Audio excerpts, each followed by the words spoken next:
buenos días. Les voy a presentar un trabajo que es producto de reflexión de dos personas. Esto en realidad lo hemos trabajado, más bien discutido, el maestro Roberto García y yo.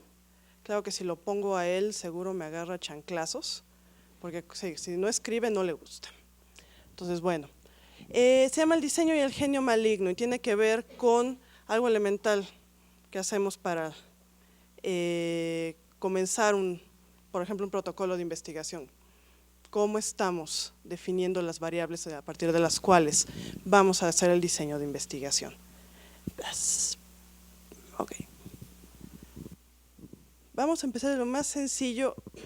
Esto es definitivamente una reducción súper limitada, súper acotada, que ya raya en el absurdo, pero bueno, el caso es que quedará claro. Pensemos que tenemos múltiples variables en el universo, las que quieran. Así, punto y línea plano, ahí está. Okay. Dependiendo de cómo tu cuestión de investigación estableces una conexión de causa-efecto entre ellas, puedes tener una propuesta de este tipo, por ejemplo. Ok, ya les dimos un orden, pero no necesariamente es este, puede ser este. Entonces ya tenemos otro tipo de concepción. Puede ir variando, según cómo lo quieras. Va. Ahí retomo a la doctora Olivia porque tiene la boca llena de razón. Dependiendo desde dónde estés, son las variables que tú alcanzas a ver y las que alcanzas a conectar. Esto es muy importante. ¿Por qué? Porque dependiendo de todo lo que estamos viendo y cómo estamos conectando, podemos tener lo que creemos que son los mismos hechos enfrente, pero los estamos acomodando de manera distinta, los jerarquizamos en un orden diferente y en consecuencia la concepción que tenemos del mundo con respecto a esos fenómenos que tenemos enfrente es totalmente distinta, a pesar de que sean las mismas cosas. Por ejemplo, ahorita ya hubo una confusión, la doctora nos dice, no es hablar del objeto, sino las relaciones que están implicando en un nivel A más abstracto y B más complejo, esos objetos en el universo humano. Y tenemos el discurso de, no es que el diseñador tiene que hacer, bueno, sí podemos hacer, pero no sin reflexión, no podemos hacer a un nivel, llamémoslo, reiterativo, enajenado, alienado, alias obrero. Esos términos, el doctor Revueltas y Bárcenas no me van a dejar mentir, vienen de alguno de estos paradigmas. ¿Qué pasa con esta alineación? Todavía puede hacerse más compleja. Y además, cada quien acomoda las variables como quiera, según en dónde esté parado. Y según cómo las estamos definiendo, porque que aquí yo tenga mi variable morada no quiere decir que es exactamente igual que la de la otra. Y a los diseñadores les encanta hacer eso. Vemos 2 más 2 y 2 por 2 y como tienen dos números 2 creemos que es lo mismo y no. Por no decir, bueno, sí lo has visto, ¿no? O sea, el nivel de analfabetismo entre los diseñadores es brutal, pero no es culpa del diseñador porque esté menso, no, sino porque nuestra disciplina no está pensada para generar investigadores. Entras a primer trimestre y no estás pensando, yo quiero hacer un proyecto de investigación porque lo mío es reflexionar, conectar y demás. No, llegas pensando otra cosa. No es sociología en ese sentido, no es historiografía, no es filosofía. En ese sentido estamos en una significativa desventaja. Ahora, adivinen que también las estamos priorizando de manera distinta. Ay, güey. Me topé con una tabla que le había mostrado a Lalo hace unos años. Entonces, estas chunches se corresponden con esto. Vean que podemos tener los mismos elementos, pero las definiciones van a ser distintas. ¿Qué pasa entonces? Tenemos tendencias radicalmente diferentes. Por ejemplo, nada más en cuestión del discurso. Ahorita el doctor Aníbal Figueroa nos hablaba de objetos, necesidades, procesos, pero esos están acá, en el funcionalismo pragmático. Órale. José nos va a hablar de historia, nos va a hablar de cultura, nos va a hablar de contexto. Esos se parecen más a la teoría marxista. Si vemos los proyectos que hemos presentado, por ejemplo, en la 24 horas sobre qué pasa con los juegos y con los juguetes, el maestro Roberto y yo, estamos hablando de sentido, estamos hablando de deseo, no necesidades, estamos hablando de fantasías, otro tipo de construcción. Ahora, el problema no es que uno esté como investigador definiendo desde alguno de estos paradigmas. El problema es que no nos damos cuenta que estamos parados ahí. Y que hay ciertos, ahora no son los únicos, hay muchos más, N. Estos son nada más 3 que me encantan porque vienen de las teorías de las ciencias de la comunicación, que están como un poquito, iba a decir más resueltas, pero no, menos hechas bolas que el diseño. Ahora, les decía, no es un problema que estemos en diferentes líneas. El problema es que no lo sepamos. Y en el momento en que queremos poner a dialogar estas estructuras, como decía la doctora, y como demanda la transdisciplina, nos damos cuenta de qué está queriendo significar el otro, con los términos que está utilizando y con los sentidos a los que quiere apelar. Eso es lo más importante. Entonces, ¿qué pasa cuando yo lo único que conozco es esta estructura y estoy forzado por la complejidad del fenómeno a abordar o a sustentarme o a requerir ayuda de otros paradigmas? Que como no agarra la onda de que es probable que a pesar de que usen otros términos con diferentes sentidos, no va a haber diálogo. Estamos hablando, pero no tenemos un diálogo. ¿Qué es un diálogo? Entender dónde está parado el otro y a qué sentido se está refiriendo con el lenguaje que está utilizando. Si eso no lo entiendo, no tenemos diálogo. Ahora, para tener diálogo no es necesario que estemos parados exactamente en la misma línea. Nada más entender qué implica la línea del que está enfrente con respecto a donde yo estoy parado. Pero si yo no sé dónde estoy parado, tengo idea menos dónde están los demás. Y eso puede ser una bronca en la investigación. En varios espacios sí he visto que es evidente que nomás no se entienden. Tienes gente que tiene una preocupación sumamente significativa por la cuestión social en micro, otros llegan a tratarlo desde la perspectiva económica en macro, y en ocasiones eso no es compatible, pero no saben por qué no es compatible. De entrada, porque ni siquiera están hablando el mismo lenguaje. ¿Okay? Seguimos. Bueno. Ok. Ahora, pensemos que ya tenemos nuestra serie de definiciones y sabemos dónde están. Ok. Ahora tenemos que ponerlas a prueba. ¿En qué sentido? ¿Sirven o no sirven para resolver lo que yo estoy buscando, observar de mi fenómeno? Dice Harold Bloom, tenemos 2 posturas con respecto a lo que es el genio. Por un lado, esta atribución de autoridad, que tenía que ver con el paterfamilias, las dos son derivaciones de un término romano, y que apela a un principio de autoridad. ¿Por qué usamos la palabra genio? No genio en coloquial de, es un genio, no. Genio haciendo alusión al genio maligno al que estaba hablando René Descartes. Descartes, ¿por qué? Después de que se armó todo este método que los positivistas tradujeron mal, porque para colmo está mal traducido, incluso su propuesta de método es una traducción sumamente pobre, tanto del francés como de los términos en latín, pero bueno, esa parte. Hacia el final de su vida hace este documento que se llama Meditaciones Metafísicas. Y en esas 6 meditaciones, ¿qué está diciendo? Bueno, yo hice todo este constructo lógico. ¿Para qué? Para escaparme de algo que yo pensaba que era el genio maligno. ¿Qué era el genio maligno al principio?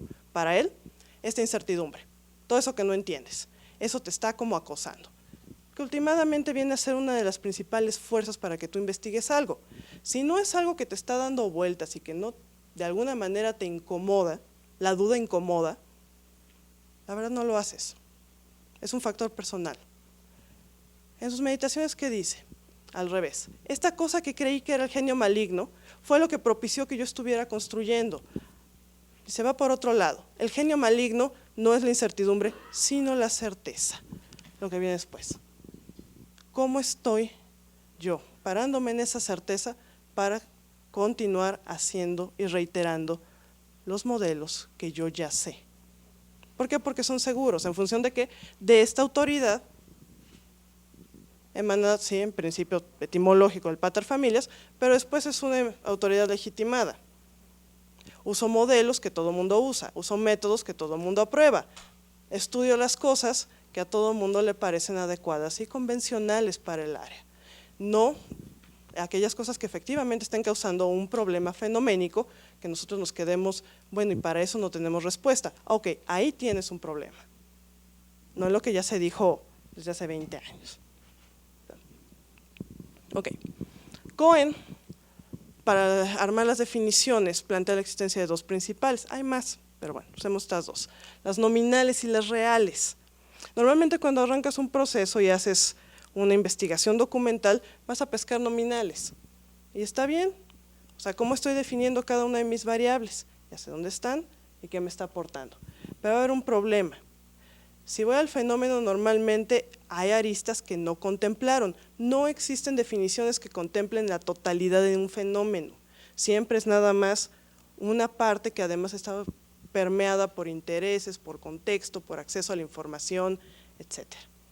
En consecuencia estamos obligados a ¿qué? A considerarlas provisionales y contingentes, no usarlas como, es que así se definió, lo que quieran.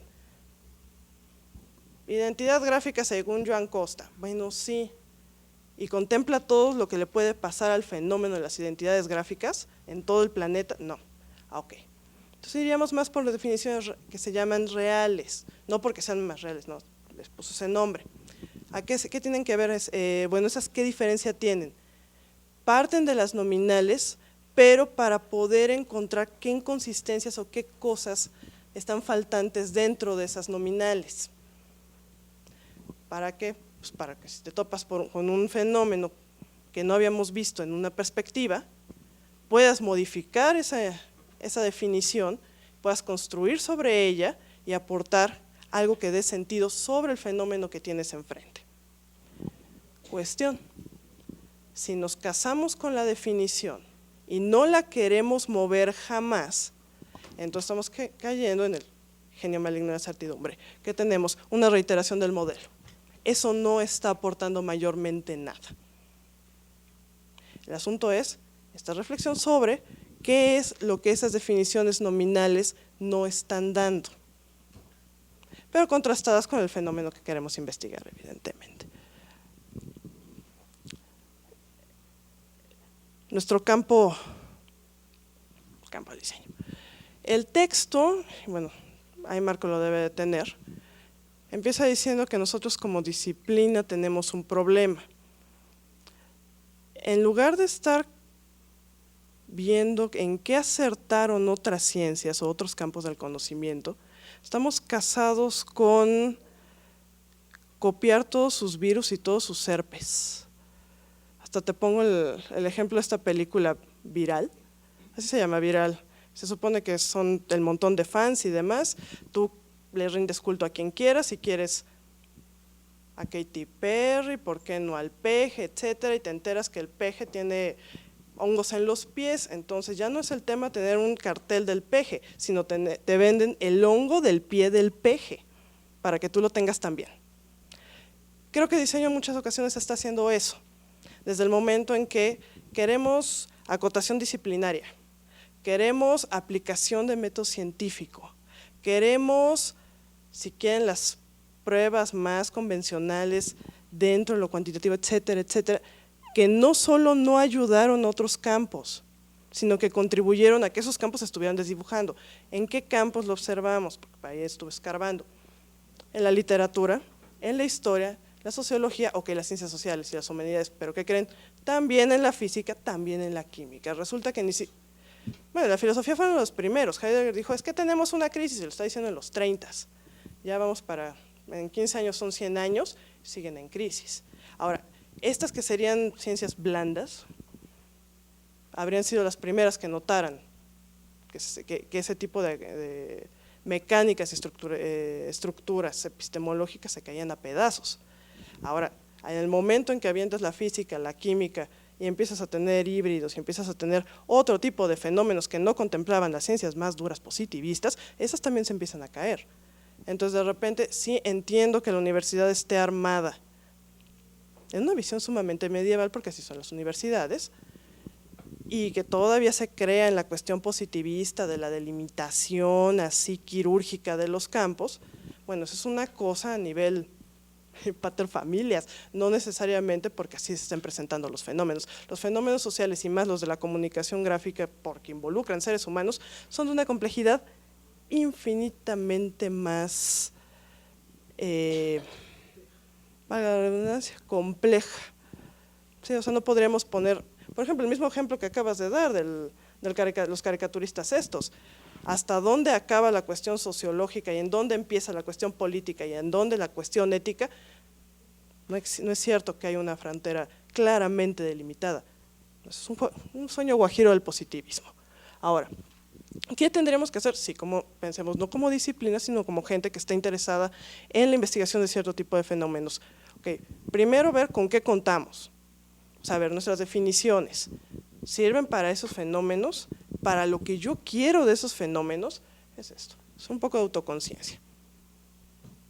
¿Y en dónde están esos agujeros donde, a ver, espérame, mis definiciones de diseño, de comunicación, la misma definición de función, no me alcanza para esta parte del fenómeno. Ah, ok, hay un agujero, okay, hay otra ya hecha, ¿no? Ok, ahí es donde tienes que empezar a construir. Ahora, ahí es donde viene el trabajo intelectual, independientemente de que sea investigación para hacer o investigación, digamos, pura. Aquellas partes que faltan, bueno, ¿y cómo le hago? En el término más, la acepción más heideggeriana del término meditar, como construir en función de generar nuevos sentidos, es ahí donde nos tenemos que aplicar. El problema que vamos a tener es, otra vez, la sombra de lo que son las instituciones educativas, en tanto mecánicas que atienden más a lo administrativo para la división de los campos. ¿Por qué? Porque traemos, y a cada rato sale, y me encantó, que nos estamos preocupando más por encontrar algo que se llama verdad, a cómo a partir de esta autorreflexión puedes construir nuevos sentidos.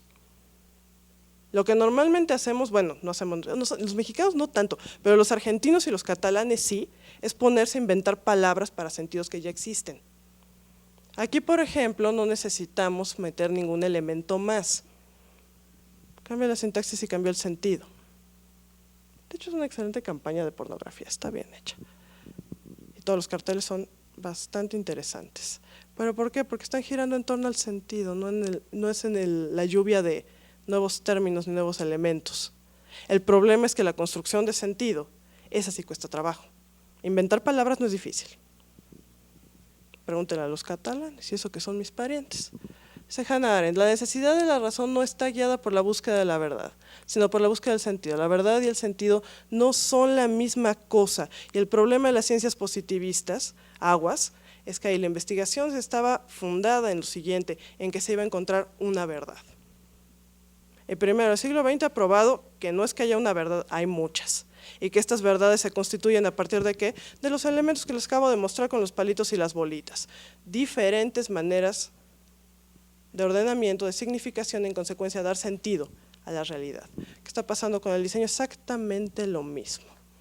Cada vez que el ingeniero nos dice, es que nosotros sí tenemos algo más objetivo, sí, pues dejarán de ser sujetos.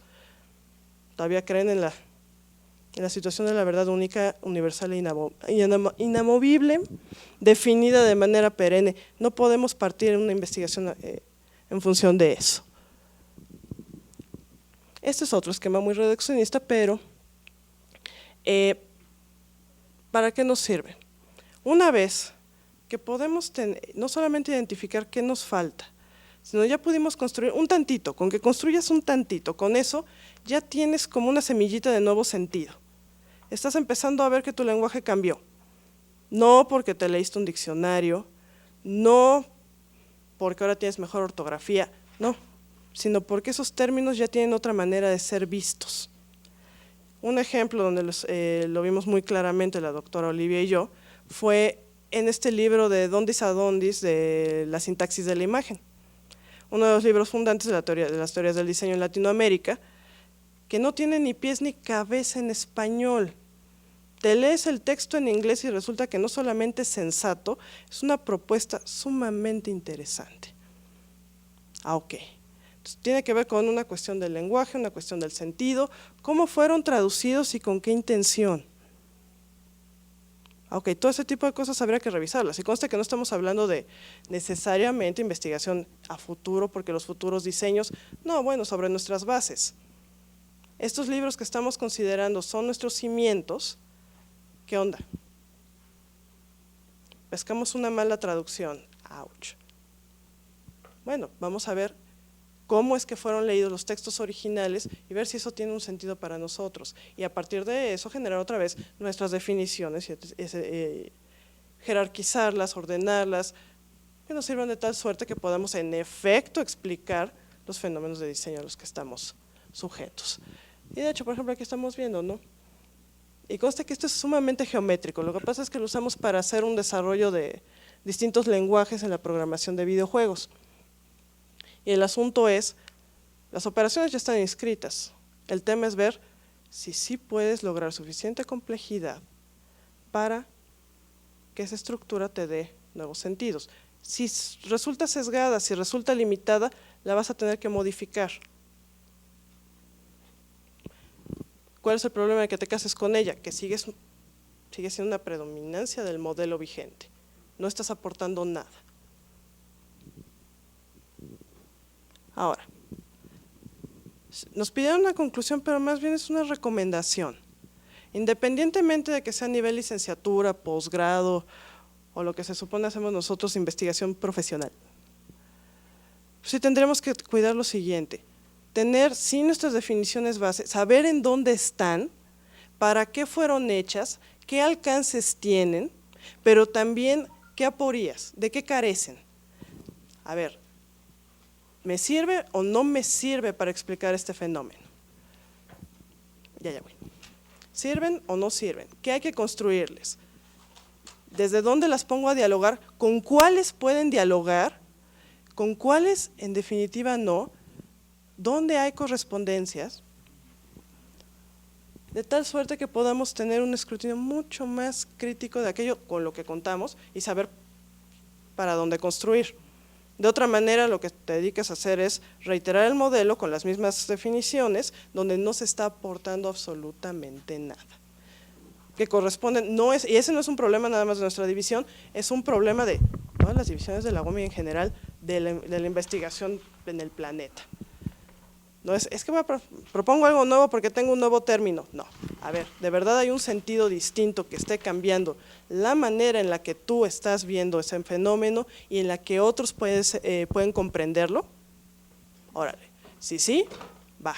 Y si tienes un nuevo sentido y tienes una nueva construcción. Si estás reiterando lo que los demás ya saben, entonces no está aportando absolutamente nada.